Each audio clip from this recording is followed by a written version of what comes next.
모질이 윤 대통령이 지난 1년 동안 연설문에서 가장 많이 언급한 단어로는 어떤 것들이 있을까요? 1위는 경제였고 이어서 국민 자유순이었다고 합니다.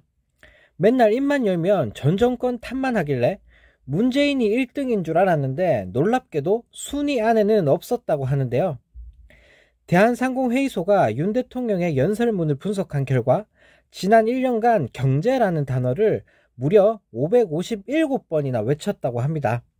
순위를 보면 이건 그냥 윤 대통령이 말아먹은 순서라고 해도 믿을 것 같은데요. 사실 윤 대통령 연설문은 분석할 가치도 없었을 것 같습니다. 경제를 미친듯이 외쳤지만 모든 경제지표는 박살이 나면서 경제는 대폭망 중이고, 자유를 외쳤지만 언론 재갈 물리고 국민 자유는 탄압해버리고, 국민을 외쳤지만 이게 한국 국민인지 일본 국민인지 헷갈릴 정도로 자국민은 개무시하고 있고, 협력을 외쳤지만 협치 대상인 야당 대표는 무서워서 만나지도 못하고, 야당에는 툭하면 고소고발 압수수색 날려버리는 참 희한한 정권이 바로 윤석열 정부인데요. 취임 1년 만에 나라를 이렇게 박살 내버리는 것도 참 쉬운 일이 아닐 텐데 어떻게 저런 인간이 대통령 자리에 있는 건지 믿겨지지가 않습니다. 이런 가운데 윤 정부가 일본과 협의를 마치고 후쿠시마 오염수 방류 시찰 계획을 발표했는데 큰 논란이 일고 있다고 합니다. 시찰단의 세부 일정을 보면 수학여행보다 못한 수준이라고 하는데요.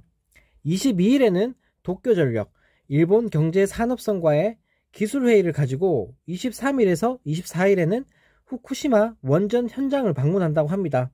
그리고 25일에는 점검 내용을 바탕으로 또다시 기술회의가 진행된다고 하는데요. 살펴볼 현장이 많아서 일정을 5박 6일로 잡았다는 설명이 무색하게 앞뒤 하루씩은 아예 일정 자체가 없습니다. 정말 어이가 없습니다. 실제 현장을 점검하는 건 단 이틀 뿐인데요. 그리고 다양한 시각에서 지원, 평가하기 위해 꾸렸다는 민간 전문가를 포함한 자문그룹은 아예 현장에 함께 가지도 않는다고 합니다. 또 안정성을 가장 정확히 판단해 볼 수 있는 시료 채취도 결국에는 이미 해둔 것, 국제원자력기구에서 해놓은 걸로 대신한다고 하는데요. 결국 우리 모두의 예상대로 오염수 방류를 위한 일본의 빌드업에 우리 시찰단은 이용만 당하고 있는 겁니다.